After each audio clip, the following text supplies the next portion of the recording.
Alright, episode 103, and we are heading to an often forgotten part of the map. New Zealand! Yes, today we are going over the Kiwi. No, not that one. Not that one either. There we go. Yes, the biggest symbol of the island nation of New Zealand.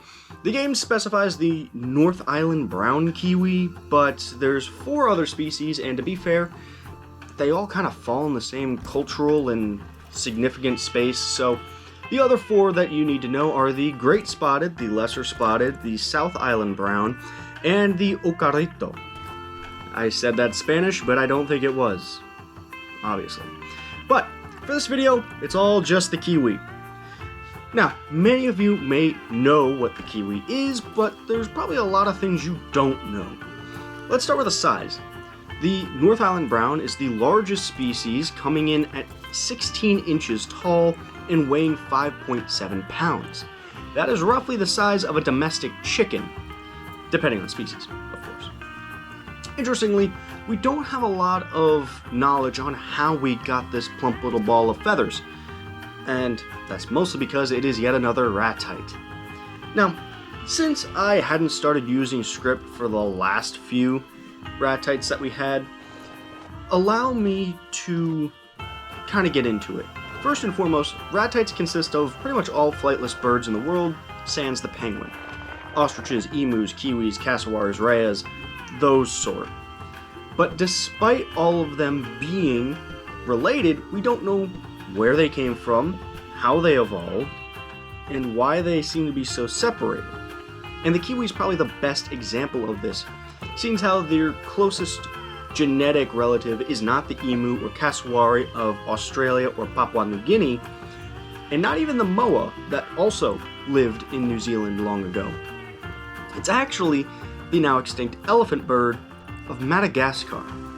Yes, their closest relative is actually an animal on a completely different island on the other side of the Indian Ocean. Now, if you will allow me some time, I have a bit of a theory for that. The oldest known ancestor of all ratites were lithoornids, from 56 to 40 million years ago.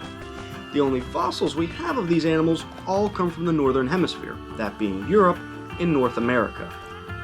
Now, the closest living relative of them is something known as the tinamou in Central America.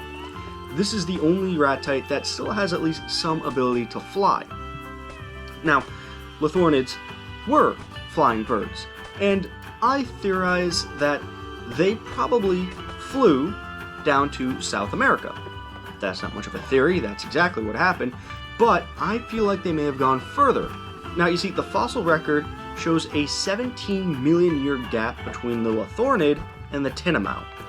This means that millions of generations could have gone by of lithoornids. Easily, they could have made their way to Antarctica, in my opinion. Now, the temperature of Antarctica still wasn't too extreme 15 to 20 million years ago. And that's a very important time. At that point, they still had temperate forests in Antarctica. And I feel the ancient lithoornids probably made their way down there and spread out over the coming millennia from different points in time.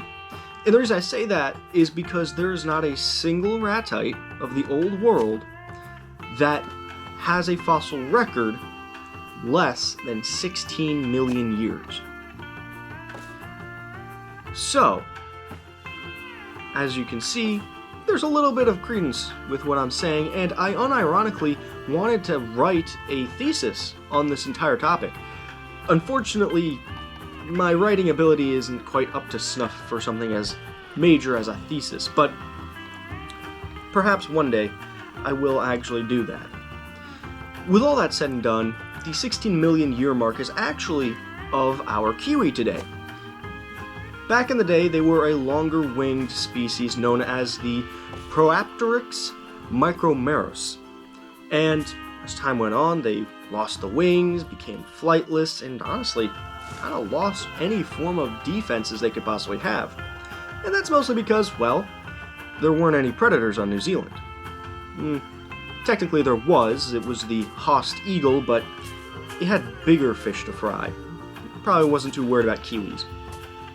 The only mammals that were in New Zealand at the time was actually a list of only 3. And all 3 of them were bats. So, again, not much of a threat. Now, unfortunately, while they did get smaller, one thing didn't change, and that's their egg. Unfortunately, they kind of kept in tune with a lot of their cousins and having some of the largest eggs in the world. As a matter of fact, they are 4th place for the largest shelled egg of any animal, beating out their cousins the greater rhea and the saltwater crocodile. Yes, they have an egg larger than the largest reptile on Earth. This would unfortunately lead to a very, very painful pregnancy, which rearranged all their organs and even pushed their rib cage out of placement, quite honestly, disfiguring it entirely from the inside. Oh, no, no, no. Prim, look at this picture. Don't give me that shit. This is a perfect representation of, man, this really sucks, but it could be a hell of a lot worse. Anyway, since the biology and history subjects of our video are complete, let's start our cultural studies, and to be fair, there's a lot. There's so much, as a matter of fact, I'm just going to condense this very simply. I really thought America was the most patriotic nation that loved our animal, our bird, more than anyone else. And then you look at the Kiwis. Oh no, I mean the people. Because they love this animal so much that it is very common to call people from New Zealand Kiwis. As a matter of fact, they have it in such abundance that you find anything New Zealander, it probably has a Kiwi attached to it. And honestly, I couldn't find anything more synonymous with the island. Now, unfortunately, we aren't 100% sure where the name comes from. Our best guess is that it was a Polynesian word for the bristle-thighed curlew, a completely different species of bird. The Maori most likely saw it, had a very similar body structure, called it that, and then realized, ah shit, it's a different bird. Ah, fuck it, it's fine. And they kind of just stuck with it. Speaking of the lovely settlers of New Zealand, the Maori believed that the kiwi was a spiritual creature on behalf of the Taina, who was the Maori god of the forest and birds. And this reverence actually kind of went full cycle with them, as the modern Maori actually see themselves as protectors of the kiwi, now that there are pests and predators that have come to the shores of the other land down under. Now, there's so much I could keep going on about, but I'm out of time.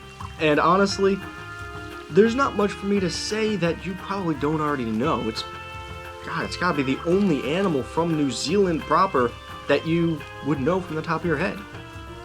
So, with that said and done, I hope you did enjoy the video. I hope you learned a little something. And if you'd like to see more, like, share, and subscribe so I can keep doing this and not just, feel an overwhelming sense of wasting my time. And, yeah, until next time. Go outside, touch grass, hug your loved ones. Bye-bye.